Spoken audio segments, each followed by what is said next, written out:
backend platform that simplifies infrastructure for Node.js. He started coding at the age of 6.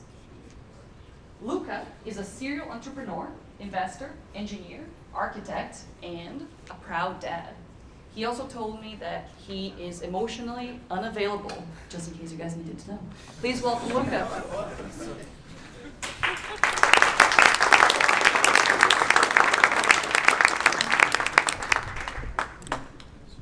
Okay, so it's 7:53 p.m. here in Vancouver, and I think everyone is hungry, right? So I will keep it short. You can thank me later. But let me put my adapter here. Can you hear me also without the microphone? I have a very loud voice, okay? Yeah, but I come in front. No, I don't.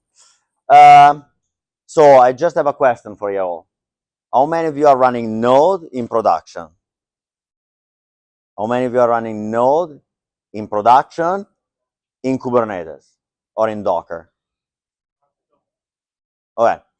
So today we are trying to explain how cloud providers are stealing you money and how you should actually live yourself. No, I'm joking. By the way, I'm Luca. I started a long time ago building companies. I'm not a BCIT alumni. I'm an MIT Harvard alumni. But jokes aside, I love building tech. I love building companies. And back in 2022, together with my friend Matteo, we decided to build a company to make Node great again in enterprise. Why? Because in enterprise you can make a lot of money. And I started working in Node back in 2012 when I sold my company to Microsoft, and I was forced by Microsoft as part of the deal to help them with the Yammer acquisition. How many of you remember Yammer? First company using Node in production, by the way, and it was not any good. I started actually digging into my passion is for operating systems and blah blah blah. But anyhow, I've been deep into memory and CPUs. So how many of you have ever heard of an operating system called Solaris? Okay, SmartOS. Okay, how many of you are familiar with dtrace? Okay, cool. So one person, we makes us two. Brian Cantrell is my idol and a friend of mine, and I love dtrace. So for me, this talk is about explaining how memory works in Node and how actually your autoscaler is fucking you over. So first of all, let's start with a memory leak. How many of you are familiar on what a memory leak is? I hope everyone, right? Okay, it means when you are actually doing something extremely bad, you or somebody that you are depending on, and we mentioned Fastify before. Thanks for the shout out. You should only use Fastify, don't use anything else. Not because Matteo built it and I sponsor it and I contribute, but just because it's the best framework. But anyhow, basically what happened is that when an object in memory is actually kept for longer than is necessary, just to make it simple. Just to set the stage, how many of you are familiar with C++ and let's say Objective-C? Okay, cool. So you will get where we are going. So by the way, I built this deck with Matteo when he had a talk in Paris, and he had to basically put inside references of library that he writes. And it's kind of fun enough in the audience there was somebody that actually was suffering from this memory leak. So the QR code is there, and actually we got one click out of the conference. If anybody is curious why there is a QR code, it links you to the issue. But this is a real life example of a memory leak in Undici. Are you familiar with Undici? No? Oh shit, we need to have a talk about Undici. If you don't use Undici, you're doing something wrong. So just go and check it out. It's HTTP client. Many of you studied computer science, did calculators course. I hope everyone, we are at BCIT, great university. But anyhow, memory fundamentally is a space that is more or less volatile. If you're on a hard drive, you're not volatile, and is directly connected with your use of the CPU. There is something called RSS. How many of you are familiar with RSS? Not the RSS feed, the one that you read in the news, the RSS in memory. Well, basically is, as is written here, is the amount of virtual process memory that is actually allocated in RAM. Node, JavaScript, I need to be careful because the maestro is here, so I cannot make any mistake. But basically, you have two memory spaces, right? The heap and the stack. And Node and V8 actually use the heap. I try not to make it boring before everyone falls asleep. And JavaScript, as you well know, is a garbage collected environment. So what we are trying to look is how V8, in a very nutshell, does that, so you can understand why certain metrics are important and others are not. So there are two major spaces that are handled: the old and the new space. The process that is handled by the new space collection is called scavenging, and as you can imagine, it's going to go and look for objects that they have misreferences. And clearly, in the old space, we do mark and sweep. So for the people that are familiar with Objective-C or C++, you mark an object and then it's freed.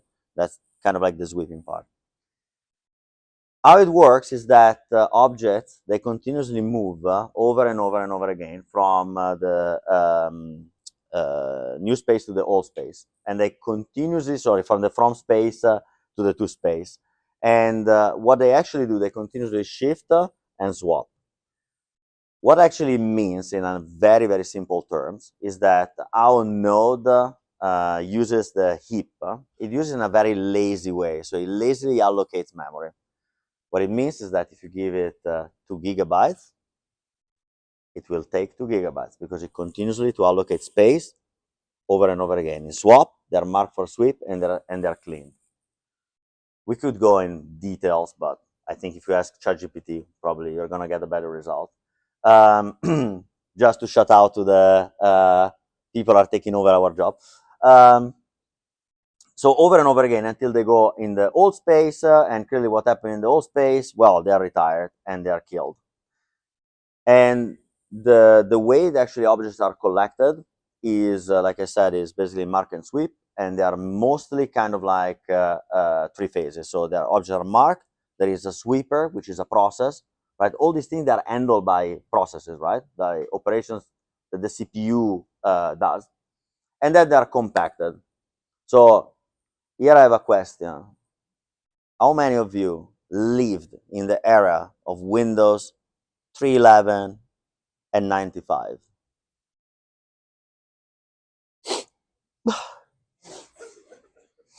So you remember that, right? Did you remember your beautiful hard drive doing over and over again? So what your hard drive was doing, for all the people that didn't raise your hand, you're very lucky because you were born in the time of SSDs and Windows. I don't know if you are lucky to be born in the age of Windows XP, but as you notice, I'm not really a Windows guy. Although, I mean, they bought my company, so shout out to Microsoft. They did a great job. But basically, what it does, the defrag, it reallocates spaces in your hard drive. And the same thing happens basically in memory. So now we're coming into the point, right? So Node, as I told you, it's a very kind of like stupid and lazy language and a lazy runtime, but it's actually kind of like extremely easy to understand how it works. So, like I said, memory is allocated lazily, and there's a lot of CPU that is used not only by your processes but also by internal runtime operations. And that's actually something that we need to pin and remember. So for the people running in Kubernetes or Docker, how many of you, and be honest, they set the autoscaler to scale when they get CPU to 80% or a number that is not 100 or not 90? How many of you actually never changed the number because you trust AWS? I think everyone, right? So what happened is that basically, normally what we do, we are led as engineers, well, as operation people, to kind of like set the boundary to a threshold that makes us feel safe. And I give you an example. Most of the time, what you do, you look at the metrics. How many of you are using Datadog? How many are understanding really what Datadog is telling you? But Datadog or any other monitoring tools kind of like tells you how your pods are using memory and CPU, right? And most of the time, those metrics are actually physical metrics. So they are CPU and memory. They come from the server where they're installed. But Node uses logical information, like James actually mentioned the event loop, and you guys asked. So Node runs on top of a metric that's called ELU, so the event loop utilization. And we will see briefly in a slide, is basically the capacity that Node has to process concurrent operations on the event loop.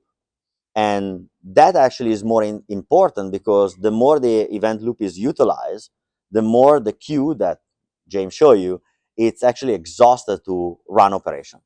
In a nutshell, so how many of you are running Express, Fastify? Everyone, right? Okay.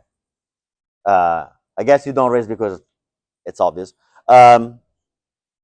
Basically, what is very important for your backend service is to have that ELU always free. So that number, when it comes to, for example, 80% of utilization, that's the time you should actually start scaling. But most of the time, what your process analyzer or your metrics from Kubernetes gives you is that you're using 100% of CPU, which is not bad because it's CPU, it's not the ELU that is interesting. And the same is actually for memory. Most of the time, you actually scale when the memory, Kubernetes scales automatically when the memory reaches a certain threshold, that is the max pod size. But actually, that doesn't mean that Node is using it. It's just allocating. It's just creating free space that can, where objects can be allocated into. Does it make sense? At 5 p.m., nothing makes sense. But going in practice, and I already spoiled this, basically how Node is capable of handling this request response. And well, I didn't know what James' talk was before, and he already gave you all the theory, so you can just... Yeah, I know who are the people on the back. They're also my employees, by the way. So, but no worries. Yearly review season is coming. So that's exactly how kind of like things works in the queue inside of Node. What is actually kind of interesting, I think, is actually this statement, which, by the way, they're all reference to the metrics, is that the more requests you allocate, so the more requests you go inside, the more is actually like that your data, your memory is split across the whole space. And that's actually what makes the Node memory utilization grow. Because, like I said, it's lazy, the collection happens later. So when you actually deallocate an object, it's never immediately deallocated. It's not like in C++ that you say freed pointer reference to a pointer. Here, the scavenger will take actually his freaking ass time to do the job. So there are certain configurations. You guys, are the slides gonna be BB? Oh, are the slides gonna be shared later? Okay, well, or else take a photo, use ChatGPT to copy paste it, or do whatever you want with your iPhone. Anyhow, there are certain settings. I just go. We mentioned also React. React is a big